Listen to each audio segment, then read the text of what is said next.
తక్కువ సమయంలో ఎక్కువ ఇన్ఫర్మేషన్ తెలుసుకోవడమే స్మార్ట్ పీపుల్ చేసే పని. మెగా వార్తల్లో మీరు మిస్ అవుతున్న మినీ డీటెయిల్స్ మీకోసం.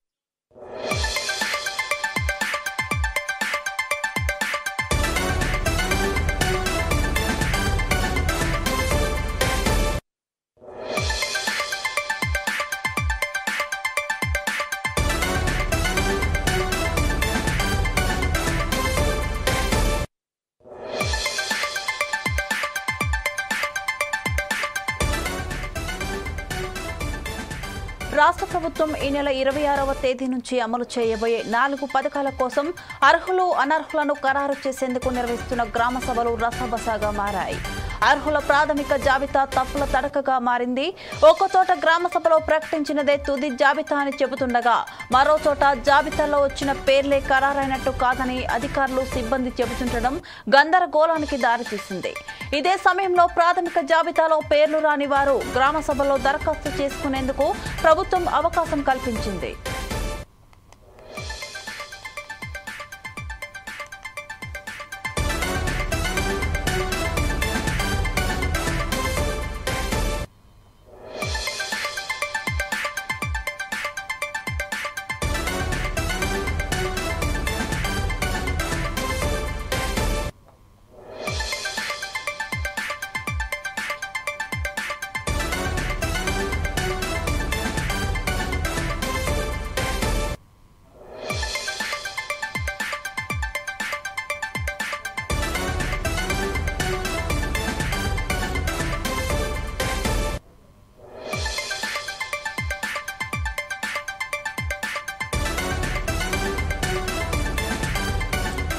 అయితే 2023 డిసెంబర్లో నిర్వహించిన ప్రజా పాలనలో గత ఏడాది నిర్వహించిన కులగణనలోనూ తాము ఇల్లు లేవని రేషన్ కార్డులు లేవని వెల్లడించామని అయినా మళ్లీ దరఖాస్తు చేసుకోవడం ఏంటి అంటూ జనం ఆగ్రహం వ్యక్తం చేస్తున్నారు. గ్రామ సభల్లో దరఖాస్తు చేసుకున్న వారి పేర్లను ఎప్పుడు ఖరారు చేస్తారంటూ స్థానిక అధికారులను ప్రశ్నిస్తున్నారు. దీనిపై అధికారులు సరైన సమాధానం చెప్పలేకపోవడం మరింత ఇబ్బందిగా మారింది.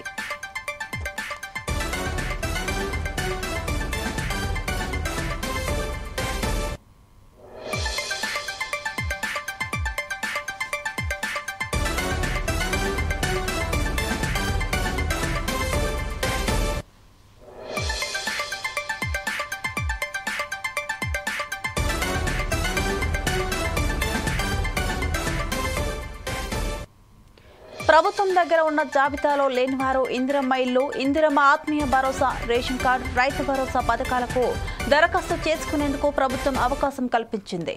కానీ గ్రామ సభల్లో వచ్చిన దరఖాస్తులను ఖరారు చేసేందుకు సూచనలను విడిగా ఇస్తామంటూ ఇటీవల సిఎస్ కలెక్టర్లకు పంపిన సర్క్యులర్లో పేర్కొన్నారు. దీంతో గ్రామ సభల్లో వచ్చిన దరఖాస్తుల పరిశీలనపై అధికారులు సరైన వివరణ ఇవ్వలేకపోతున్నారు.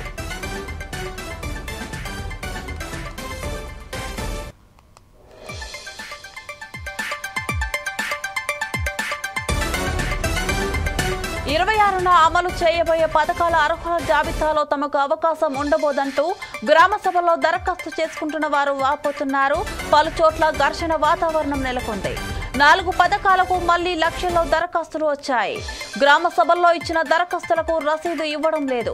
దీనిపైన అధికారుల నుంచి సరైన సమాధానం లేకపోవడంతో దరఖాస్తుదారులు ఆందోళన చెందుతున్నారు. ప్రాథమిక జాబితాలో అనర్హుల పేర్లే అధికంగా వస్తున్నాయని, తమ పేర్లు ఎందుకు రావడం లేదంటూ స్థానిక ప్రజాప్రతినిధులకు కూడా తెగ తగులుతోంది. గ్రామ సభలు ఇవాల్టితో ముగియనున్నాయి.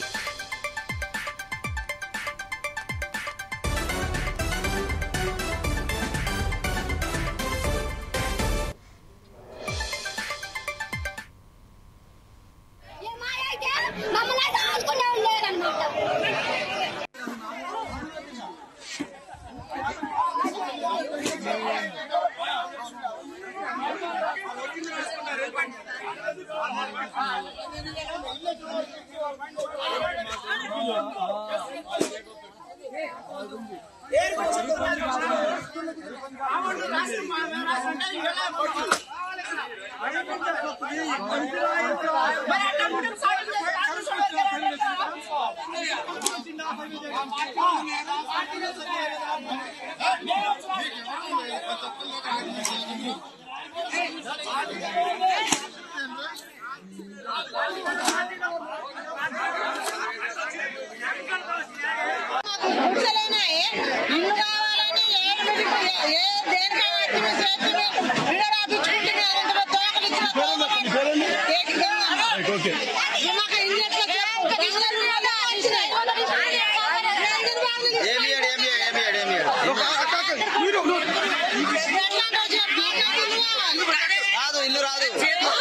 ఎందుకు రానిది కాంగ్రెస్ పార్టీ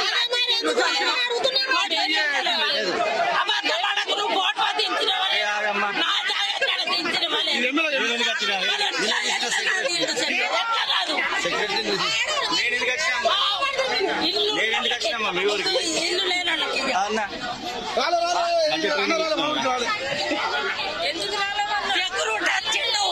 నేను కాదమ్మా మేము కాంగ్రెస్ వాళ్ళు ఇవాళ ఎందుకు ఇస్తలేరని అడుగుంది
తెలంగాణలో జరుగుతున్న ఉద్రిక్తలపై మా బ్యూరో చీఫ్ సుధాకర్ మరింత సమాచారం అందిస్తారు. సుధాకర్ చెప్పండి. తెలంగాణ రాష్ట్రంలో గ్రామ సభలు మాత్రం రసబస కొట్టాలనుకోవచ్చు. కాంగ్రెస్ ప్రభుత్వం అధికారంలో వచ్చిన తర్వాత ఎవరైనా అర్హులు ఉన్నారో 4 సంక్షేమ పథకాల మీద రాష్ట్ర ప్రభుత్వం కొన్ని ప్రణాళికలు తీసుకుంటూ గ్రామ సభలు నిర్వహించిన పరిస్థితి నెలకొంది. అయితే ఈ గ్రామ సభల్లో ఎప్పుడు కాంగ్రెస్ ప్రభుత్వం అధికారులు చుట్టూ కొన్ని సర్వేలు చేయడం, ఆ సర్వేలో ప్రతి ఒక్కరు అప్పుడే మాకు ఇల్లు లేవని, భూములు లేవని, ఏమేమి ఉన్నాయో ప్రతి ఒక్కరు వాళ్ళకి చెప్పడం జరిగింది. కానీ ఈ గ్రామ సభల్లో కొంతమంది ఏం చేస్తున్నారంటే గ్రామ సభలు ఇచ్చిన తీర్మానం కాకుండా అప్పుడు ఇచ్చిన వాళ్ళు రాసి ఇచ్చిన పత్రాలు కాకుండా ఈసారి కూడా ఖచ్చితంగా మీరు అప్లై చేసుకోవాలని చెప్పి అధికారులకు చెప్పడం మాత్రం ఎక్కడ ఈ గ్రామ సభ జరిగినా అక్కడ గ్రామస్తులకు అధికారులకు మాత్రం తీవ్ర వాదోపవాదాలు నెలకొందనుకోవచ్చు. ఒకటే చూసుకోవచ్చు, ఈ రోజు ఇవాటికి 4వ రోజు కొనసాగే గ్రామ సభ ఏ గ్రామంలో ఎక్కడ గ్రామ సభ జరిగినా మాత్రం ఖచ్చితంగా అధికారులకు, రాజకీయ నాయకులకు, అంటే ప్రస్తుతం అధికార పార్టీల కాంగ్రెస్ పార్టీ కార్యకర్తలకు, ఇది గ్రామస్తులకు, వీరు ముగ్గురు మధ్య మాత్రం ఒక వర్గ పేరు కొనసాగనుకోవచ్చు. గతంలో కూడా రాష్ట్ర మంత్రులు చెప్పడం జరిగింది, ఈసారి గ్రామ సభలు చేస్తే ఇందిరమ్మ ఇల్లు గాని, రైతులకు సంబంధించిన రైతు బీమా గాని, అలాగే రైతులకు సంబంధించిన వాటికి ఏదన్నా కూడా ఖచ్చితంగా నిరుపేదలకే మొదటికి ప్రాధాన్యత ఇవ్వాలని రాష్ట్ర మంత్రులు చెప్పడం జరిగింది. కానీ ఇప్పుడు చూస్తున్న మాత్రం అందుకు విరుద్ధంగా కొనసాగుతుంది. ఇక్కడ చూస్తే మాత్రం గతంలో ఇల్లు ఉన్న వాళ్ళు కానీ, భూములు ఉన్న వాళ్ళకి వారికే ఇందిరమ్మ ఇల్లు వచ్చే ప్రణాళికలు మాత్రం ఒక క్రమంతో నేపథ్యంలో సాధారణ పౌరులు మాత్రము అధికారుల మీద గొడవ దిగుతున్నారు. ఎందుకంటే ఈ గ్రామ సభలో అర్హులున్న వారికి మాత్రమే ఇందిరమ్మ ఇల్లు కేటాయించాలని చెప్పి, అలాగే ఈ గృహాల గృహలక్ష్మి కానీ అలాగే మహాలక్ష్మి పథకాలు వాళ్ళకు అన్ని విధంగా చూడాలని చెప్పి గ్రామస్తులు కోరుకుంటున్నారు. కానీ ఇక్కడ ఏం కొనసాగుతుందంటే గ్రామంలో ఉన్న కాంగ్రెస్ కార్యకర్తలు వారి బంధువులు కానీ వాళ్ళతో తిరిగే వాళ్ళ పేర్లనే ముందు పెట్టారు. అంతేకాకుండా అర్హులు కాకుండా అనర్హుల పేర్లు మాత్రమే ప్రకటించడం మాత్రం ఎక్కడ ఉన్నా అదే సంఘటన కొనసాగుతుంది. ఒకటి చూసుకోవచ్చు, నిన్న కూడా ఒక సంఘటన నెలకొంది. మంత్రి సీతక్క నియోజకవర్గంలో అదే కన్యాకుమారి గ్రామంలో నిన్న గ్రామ సభ కొనసాగింది.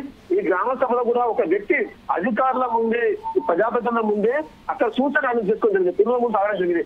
ఏమైందంటే నేను అర్హుల్ని గతంలో నేను పేరు అప్లై చేసుకున్నాను, అయినా కూడా నా పేరు కాదని అనర్హుల పేర్లతోటి ఈ రోజు ఈ గ్రామ సభ కొనసాగుతుంది. ఏమంటే మాత్రం అధికార పార్టీకి సంబంధించిన వాళ్ళ పేర్లే ఆధిపత్యం కొనసాగుతుంటే మాత్రం అతను సూచన అందజేసిన స్థానిక. అంతేకాకుండా ఈ చెవిట్టాల కూడా మరో సంఘటన నెలకొంది. ఒక మాజీ సర్పంచ్ అంటే గతంలో సర్పంచ్ కొనసాగిన వ్యక్తి ఇప్పుడు కూడా ఆయన ఈ బిల్లులకు సంబంధించిన చర్చ జరిగిన నేపథ్యంలో నాకు కొన్ని లావాదేవీలు జరిగిన నేపథ్యంలో అక్కడ కూడా ఆయన పెట్రోల్ పోసుకొని సూసైడ్ చేసుకోవడానికి ప్రయత్నించారు. రాష్ట్ర ప్రభుత్వము ప్రణాళిక చేపడుతున్న ఈ గ్రామ సభలు ఎక్కడ చూస్తే మన రసబస కొనసాగుతున్నాయి. ఎందుకంటే ఒకటనుకోవచ్చు, గ్రామ స్థాయిలో జరిగే సమస్యల మీద అధికారులు కానీ ప్రజాప్రతినిధులు కానీ పూర్తి అవగాహన లేకపోవడం ద్వారా మాత్రం ఈ ఘర్షణ వాతావరణం నెలకొని జరగవచ్చు ఈ గ్రామ సభలలో. Okay, thank you Sudhakar.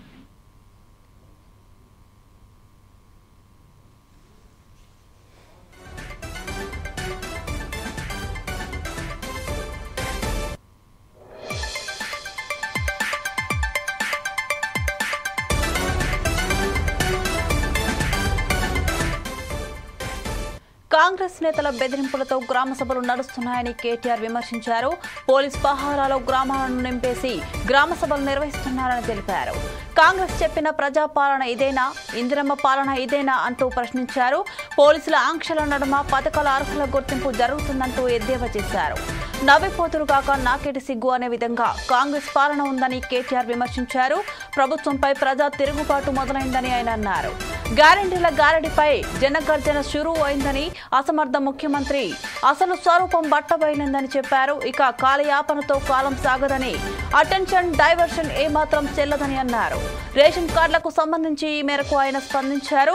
ఈ దరఖాస్తుల దందా నడవదని తెలిపారు. ఈ ఆగ్రహ జ్వాల ఇక ఆగదని, నమ్మించి చేసిన నయవంచనకు 4 కోట్ల సమాజం ఊరుకోదని చెప్పారు. ఆదిలాబాద్ నుంచి ఆలంపూర్ వరకు గ్రామ సభలు అట్టుడికాయన్నారు. ఇవి గ్రామ సభల కాకిల క్యాంపులా అని ప్రశ్నించారు కేటీఆర్.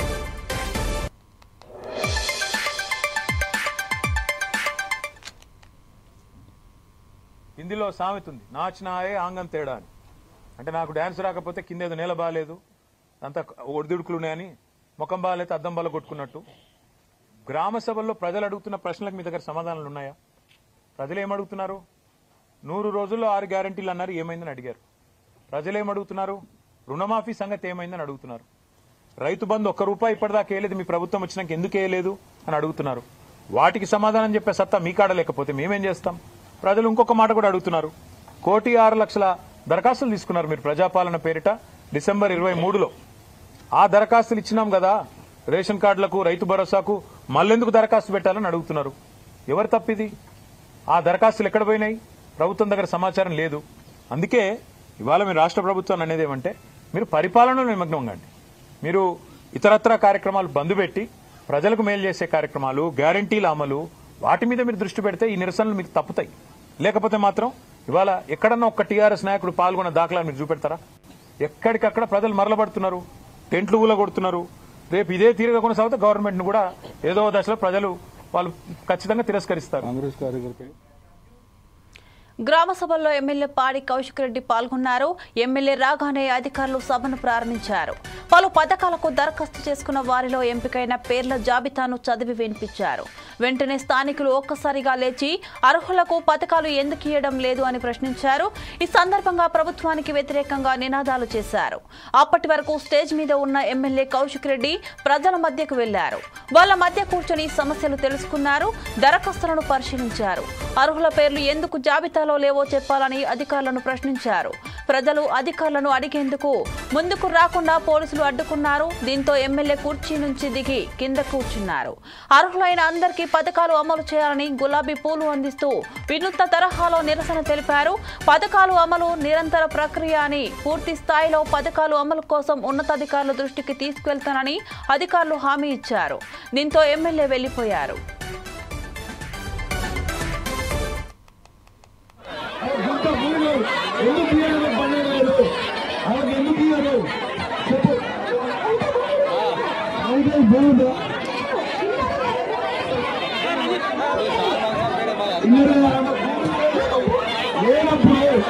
లేనప్పుడు ఎంతవరకు కరెక్ట్గా పేరెత్తుకున్నాయని అలా పేరెత్తుకున్నాను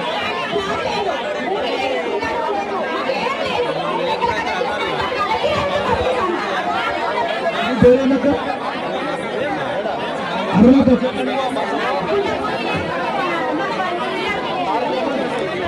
పేరేనక్క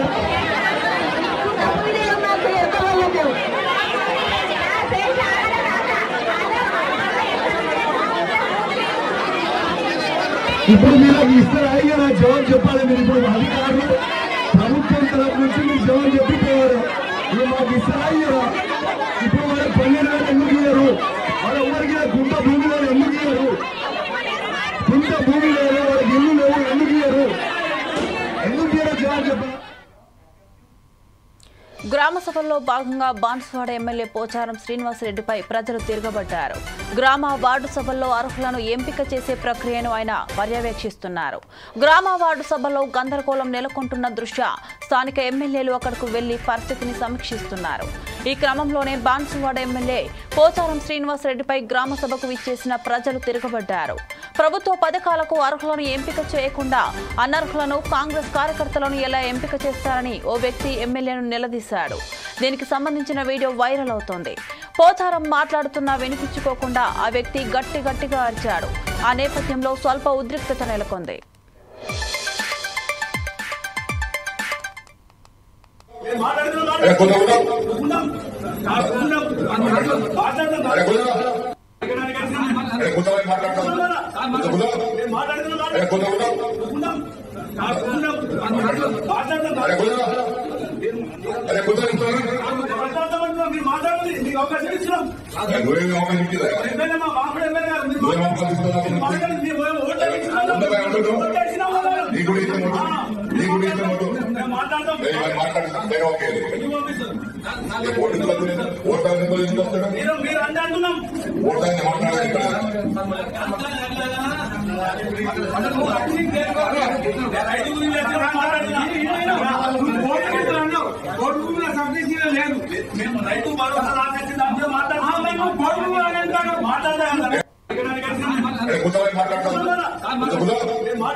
గ్రామ సభల్లో ఎమ్మెల్యే పాడి కౌశిక్ రెడ్డి పాల్గొన్నారు. ఎమ్మెల్యే రాగానే అధికారులు సభను ప్రారంభించారు.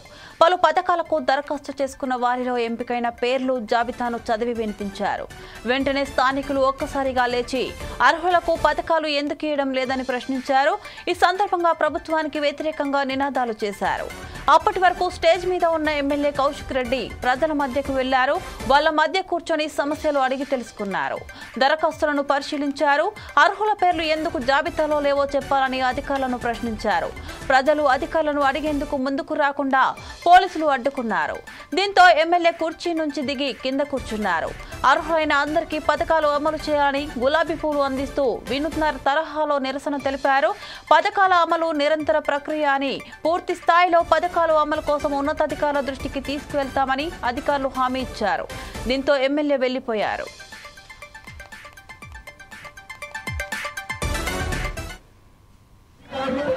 ప్రభుత్వం తరఫు నుంచి మీరు జవాబు చెప్పిపోయారు. మీరు మాకు ఇస్తారు ఇప్పుడు వాళ్ళ 12,000 ఎందుకు ఇయ్యరు వాళ్ళ ఎవరికి గుంట భూమి లేదు ఎందుకు ఇయ్యరు గుంట భూమి లేదు వాళ్ళకి ఇల్లు లేవు ఎందుకు ఇయ్యరు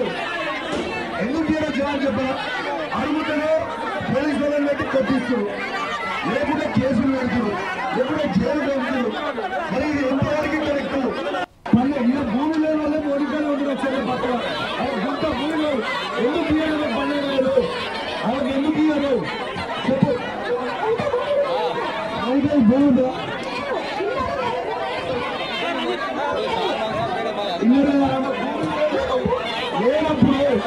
లేనప్పుడు ఎంతవరకు కరెక్ట్గా పేరు ఎందుకు రాయాలి అలా పేరు ఎందుకు రాయాలి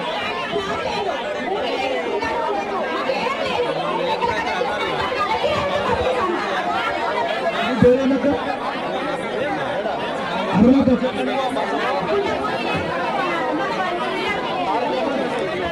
పేరేందుక